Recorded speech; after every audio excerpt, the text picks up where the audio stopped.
So I work on these electric showers a lot, and the three most common faults I find are the elements going. If one goes, your shower will be too cold. The cutout switch operating, if that operates, you'll have no power. And if the solenoid goes, which is probably the most fault, the biggest fault, it'll have no water going to the unit, and it might not power on either. So, see the tests.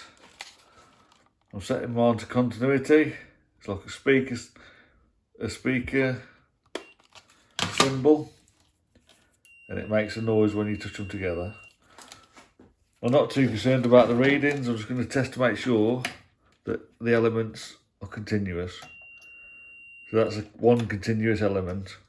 Go to the second element, and that again is continuous. So I'll just try the thermal cutout as well while I'm here. So that is continuous as well. I know that electric can flow through there, so the cutout has not cut out.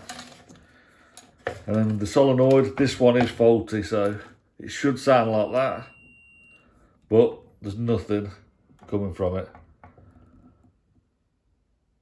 So I know that's faulty, so I'll replace that part, and this will be back on the wall soon.